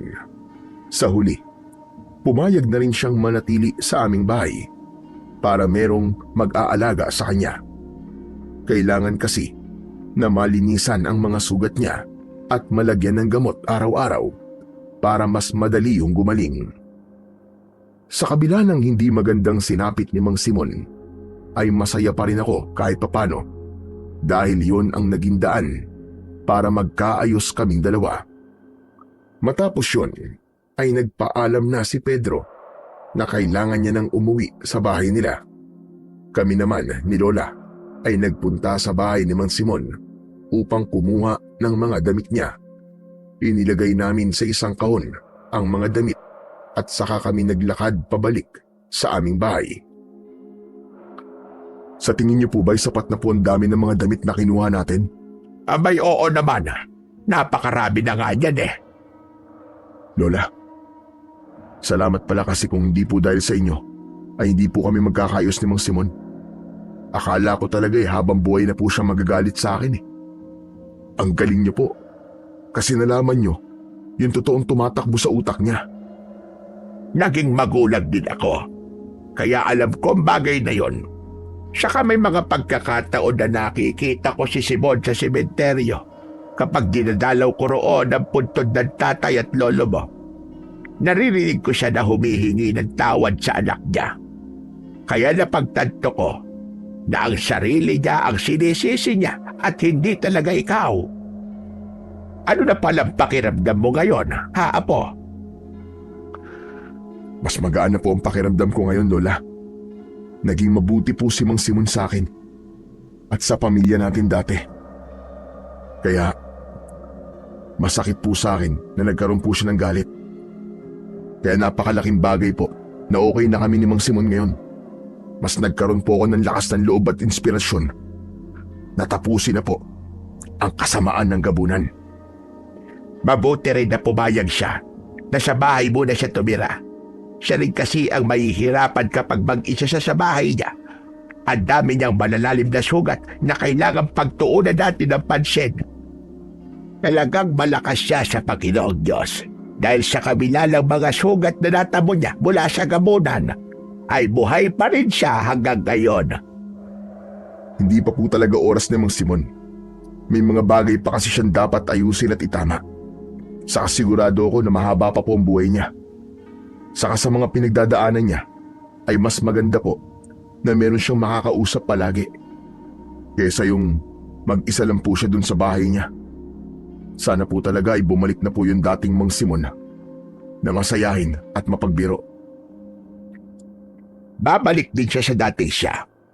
Basta't wag natin siya madaliin. Hayaan lang natin siya na maramdaman siya ngayon kung ano ang nararamdaman niya. Nang malapit na kami sa bahay ay tumigil na kami ni Lola Vilma sa pag-uusap. Pagpasok namin sa bahay ay naabutan namin si Mang Simon na nakaupo lamang sa sala. Bakas sa mukha niya ang lungkot. Inilapag ko sa maliit na lamesa na nasa gitna ang kahon na naglalaman ng mga damit ni Mang Simon. Ito na po yung mga damit niyo, Mang Simon. Dinamihan na po namin ang kinuha namin para hindi na po tayo magpabalik-balik sa bahay niyo. Sigurado po kasi na medyo matatagalan bago po kayo makauwi. Maraming salamat talaga sa inyo. Napakalaking tulong na ginagawa niyo ito. Napakaswerte ko. Dahil napakalaki ng pangunawa niyo. Lalong-lalo ka na, Abel. Ang buong akala ko talaga ay magagalit ka sa akin pagkatapos kong aminin kanina ang buong katotohanan. Huwag niyo na pong isipin yun, Mang Simon. Hindi pa po huli ang lahat. Magsisimula po ulit tayo. Basta, huwag niyo pong kakalimutan na pamilya niyo na po kami simula ngayon. At kung kailangan niyo po na makakausap ay nandito lamang po kami. Pwede niyo pong sabihin sa amin ni Lola at ni Pedro ang lahat. Huwag po kayo mahihiya sa amin. Saka meron din sana akong ipakikiusap sa iyo, Simon. Baka pwedeng tumigil ka na sa pagtugis sa gabunan. Hayaan mo na lang na si Abel ang gumawa nun. Magtiwala na lamang tayo sa kanya. Iwasan na nating mangyari ulit sa iyo ang ganyan. At baka sa susunod ay malasing ka na at matuluyan ka pa. Sige ho, Aling Vilma. Hahayaan ko na lang ho si Abel ang tumugis at pumatay sa gabunan. Nang dahil po sa mga naging realisasyon ko, ay naisip ko na ayoko pang mawala. Ayoko pang mamatay. Gusto ko pang mabuhay ng mas mahaba. Dahil po sa inyo na bago kong pamilya. Abel, pwede ba mag-usap tayong dalawa? Yun tayo lang sana. Sige po, wala pong problema. O siya, sige, iiwan ko muna kayong dalawa. Pupunta lamang ako sa palengke at mamimili ako ng lulutuin ko para sa panaghalian. Nang lumabas na si Lola Vilma, ay umupo ako sa tabi ni Mang Simon. Wala na ang takot at kaba ko na baka may sabihin siya sa akin na masasakit na salita. Mang Simon, tayong dalawa na lang po nandito. Ano ho pa lang sasabihin niyo sa akin? Abel, gusto kong humingi ulit ng tawad sa iyo. Mali na ikaw ang sinisi ko sa pagkamatay ng anak ko. Kahit ang totoo, ay ang sarili ko talaga ang sinisisi ko. Okay na po yun. Napatawad ko na po kayo sa bagay na yun. Saka naiintindihan ko po kayo, Mang Simon. Meron pa akong dapat sabihin sa iyo. Isang bagay na kailangan mong malaman tungkol sa gabunan. Ano pong tungkol sa gabunan, Mang Simon? Tutal, ipinagkakatiwala ko na sa iyong pagpatay sa kanya. Ay ipapaalam ko na rin sa iyo ang nalalaman ko. Siguro naman, ay alam mo, na simula na nagbalik ang gabunan dito, ay nagsimula na akong tugisin siya. Hindi lang ako sa gabi lumalabas para hanapin siya. May mga pagkakataon din na hinahanap ko siya kahit maliwanag. At may isang pagkakataon na sinundan ko ang bakas niya. Alam ko kung siya nagtatago ang gabunan tuwing may araw pa. Saan po, Mang Simon? Sa gitnang gubat. Doon siya nagtatago. At tuwing gabi siya lumalabas para pumatay at kumain ng tao. Alam niyo po ba kung saan eksakto sa gubat? Kung saan nagtatago ang gabunan? Doon sa kuwebang makikita mo pagkalagpas mo ng punong balete. Nalaman ko yun nung sinundan ko ang gabunan isang madaling araw. Ang totoo niyan ay pumasok ako sa kuwebang yun ng isang beses.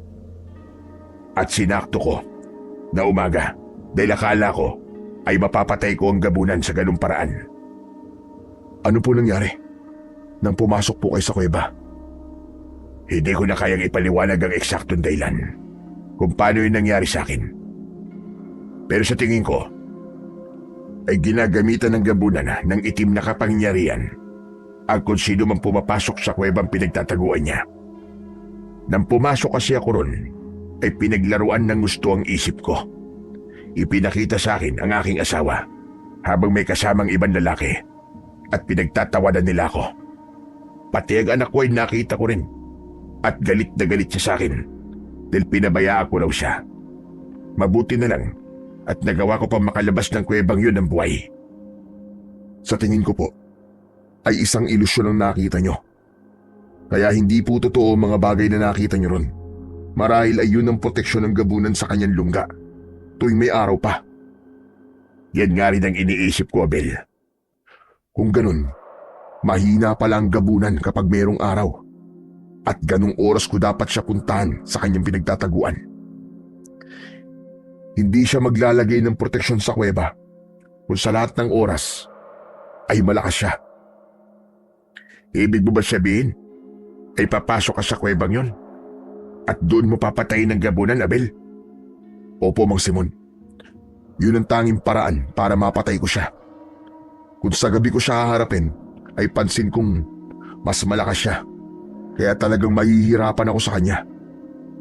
Sa totoo lang, nagdadalawang isip ako na sabihin ang impormasyon na ito dahil baka ikapahamak mo kapag pumasok ka sa kuwebang yon. Pero alam ko rin na mahalagang malaman mo to upang mas makapag-isip ka ng paraan kung paano mo mapapatay ng mas madali yung gabunan. Basta kapag nasa loob ka na ng kuweba, ay lakasan mo ang loob mo. Huwag kang maniniwala sa mga makikita mo dahil nung ako naroon, pakiramdam ko ay mawawala akong muli sa aking katinuan. Huwag po kayong mag-alala, Mang Simon. Dahil sa sinabi niyo sa akin kung ano ang mangyayari sa akin sa sandaling pumasok ako sa kuwebang yun, ay makakapaghanda po ako. Napakalaking tulong po na sinabi niyo sa akin, Mang Simon. Maraming salamat po. Walang anuman, Abel. Isang malaking karangalan para sa akin na matulungan ka sa iyong misyon. Isa ako sa magdadasal sa tagumpay mo dahil alam kong kapag napatay mo ang gabunan, ay hindi lang makukuha ng anak ko katarungan na nararapat para sa kanya, kundi pati na rin ang kapayapaan dito sa ating baryo. Tinapik ko sa balikat si Mang Simon at ngumiti ako sa kanya. Nang sandaling yon ay naramdaman ko ang pagnanais niyang makatulong sa dapat kong gawin at ang pagsasabi niya kung saan naglulungga ang gabunan ay isang napakalaking tulong upang mas madali kong mapatay ang aming kalaban. Bago sumapit ang tanghali ay dumating na si Lola Vilma mula sa palengke. Kasama niya si Pedro na siyang may dala ng mga pinamili niya. Agad kong sinabi sa kanila ang impormasyon na sinabi sa akin ni Mang Simon.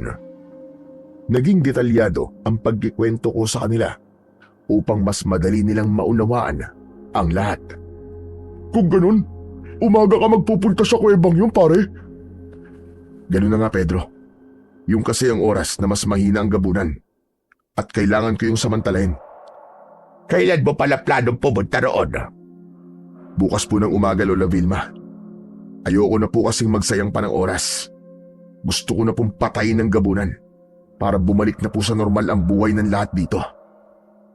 Mag-iingat ka lamang, Apo. At huwag mong kakalimutan na magdasal palagi sa ating Panginoong Diyos. Sigurado ako na hindi ka niya pamamayaan dahil nasa panig ka ng kabutihan. Nang sandaling yon ay naramdaman ko na matatapos na ang paggasik ng lagim ng gabunan sa aming lugar. Ganun pa man, may kaba pa rin ako dahil alam ko na maaaring may mangyaring hindi ko inaasahan, kaya kailangan ko ring maging handa sa mga posibleng mangyari sa sandaling pumasok ako sa kuweba kung saan nagtatago ang gabunan. Kinabukasan ng umaga ay kasama kong nagtungo sa gubat si Mang Simon. Kasama rin namin si Pedro at Lola Vilma. Ayoko sanang isama si Lola pero naging mapilit siya at wala na akong nagawa. Makalipas ang halos 1 oras na paglalakad, ay nasa harapan na kami ng bukana ng kuweba kung saan daw naglulungga ang gabunan. Bago ako pumasok sa kuweba, ay isinabit ni Lola Vilma ang kanyang rosaryo sa aking leeg. Isang malalim na paghinga ang aking pinakawalan bago ako pumasok sa kuweba. May dala akong flashlight dahil madilim sa loob. Nakasabit naman sa bewang ko ang itak. Nakabibingi ang katahimikan sa loob ng kuweba. Pakiramdam ko ay may mga matang nakasunod sa bawat galaw ko. Hindi nagtagal ay naging mabigat ang hangin at tila nahirapan akong huminga. Mabilis kong hinugot ang itak mula sa kaluban nang may narinig akong kaluskos sa aking unahan. Natigilan ako nang nakita ko ang anak ni Mang Simon na si Junjun. Umiiyak siya habang may galit sa kanyang mga mata. Bumalik sa alaala ko ang gabing pinatay siya ng gabunan at mas bumigat ang aking nararamdaman. Junjun? Ikaw may kasalanan kung bakit ako namatay. Pinabayaan mo ko. Wala kang kwentang tagapagtanggol. Hinayaan mo lang akong mamatay. Wala kang kwenta. Hindi totoo yan. Ginawa ko lahat para iligtas ka, Junjun. Patawarin mo ako. Sinungaling ka. Mapapatawad lang kita kung papatayin mo ang sarili mo. Napatingin ako sa itak na hawak ko. Nanginig ang aking mga kamay.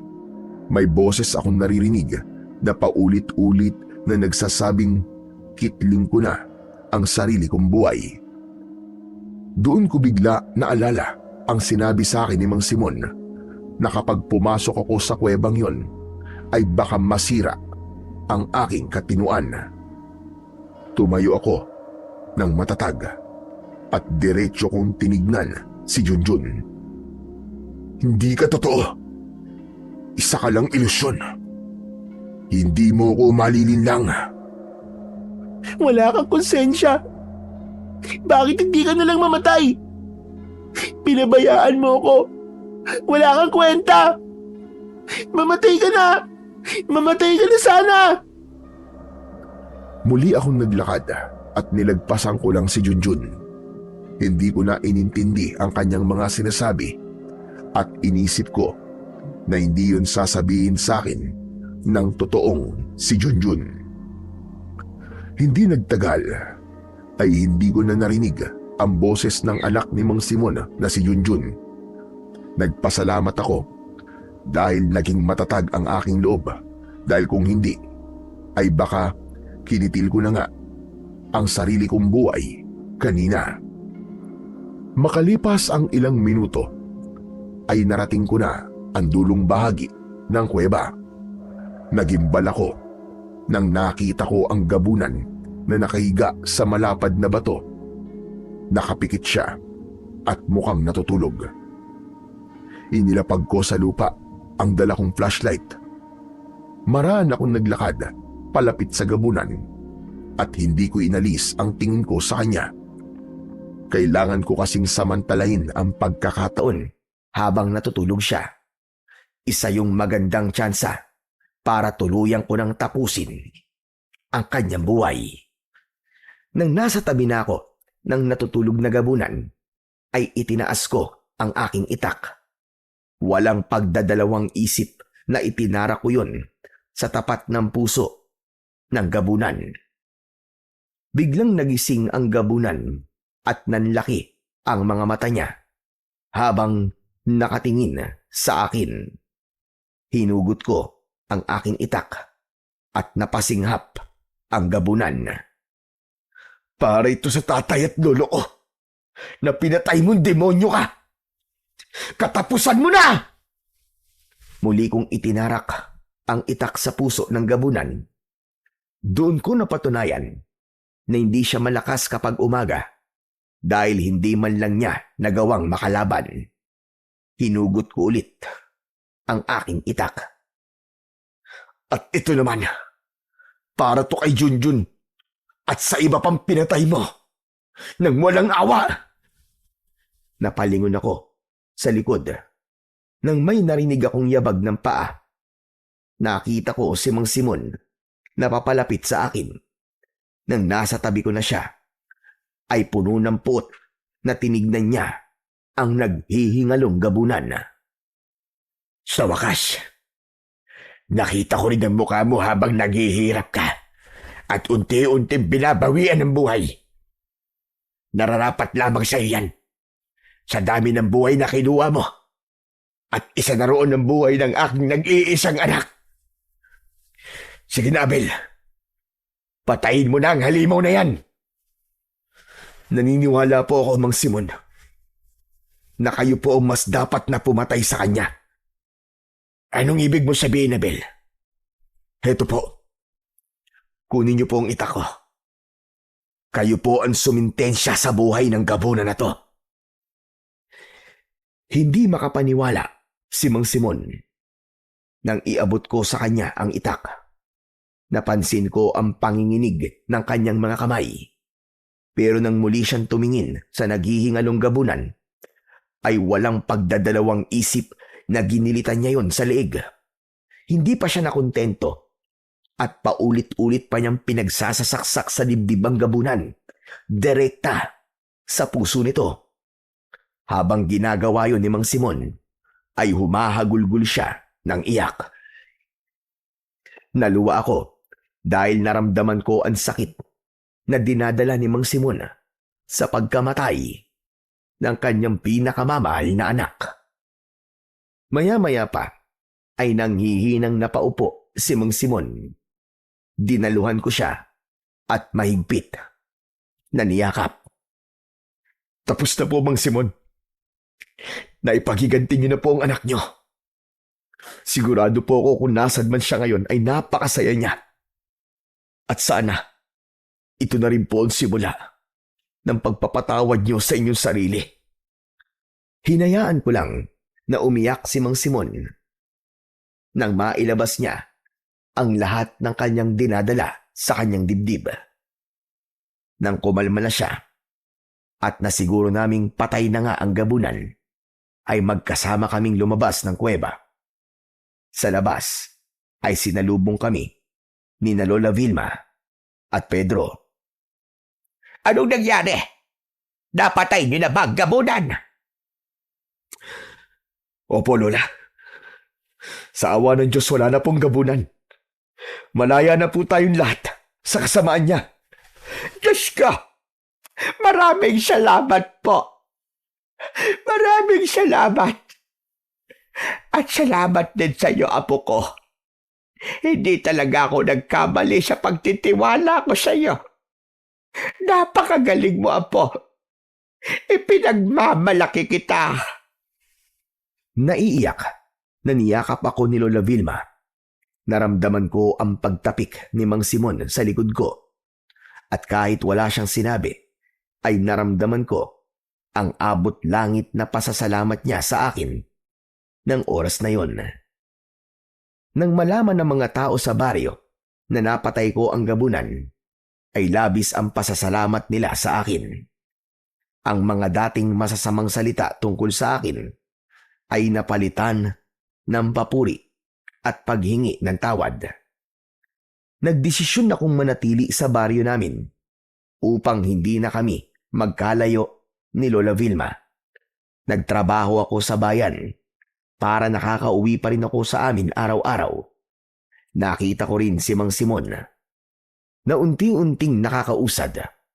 Kahit papano ay bumalik ang pagiging masiyahin niya at alam kong may kapayapaan na sa puso niya dahil nagkaroon na ng katarungan ang pagkamatay ng anak niya. Sa mga nangyari ay napagtanto ko na hindi nasusukat ang pagkatao natin sa iisang pagkakamali lang. Ang pagkakamali ay parte ng buhay at hindi ito ang kabuuan ng kung sino tayo.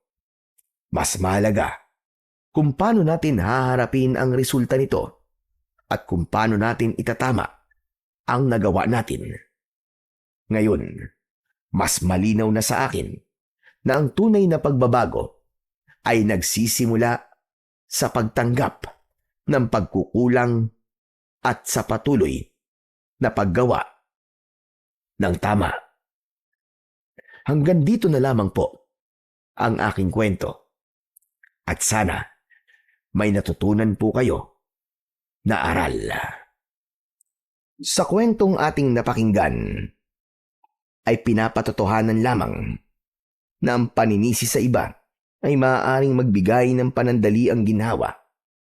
Ngunit hindi nito tunay na pinapagaling ang sugat na dala ng sakit at pagkawala. Totoo, napakasakit ng mawalan, napakasakit mamatayan, at may mga pangyayaring tila hindi natin kayang tanggapin. Ngunit sapat nga ba ang paghahanap ng masisisi upang muling maibalik ang kapayapaan sa ating puso? Marahil ang mas mahalagang tanong ay hindi kung sino ang may kasalanan, kundi kung paano tayo matututo, maghihilom at makapagpapatuloy. Sa halip na manatili sa galit o sisi, Mas makabubuti na ilapit natin ang ating sarili sa Panginoon.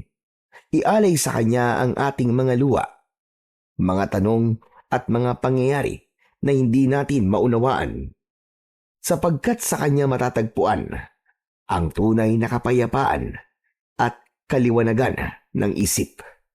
Tulad na lamang ng sinasabi sa Mateo, Kabanata 11, Talata 28. Lumapit kayo sa akin, kayong lahat ng napapagod at nabibigatan, at bibigyan ko kayo ng kapahingahan. Sa huli, ang pagpapatawad at ang muling pagbangon mula sa ating pagkakadapa ang magdadala sa atin sa tunay na paghilom at bagong pag-asa. Maraming salamat po sa inyo sa walang sawang pakikinig at pagsuporta sa aking mga YouTube channel na The Voice Addict at mga kwento ni Apong Isaac. Hanggang sa muli po, at pagpalain po nawa kayo ng Diyos na may kapal.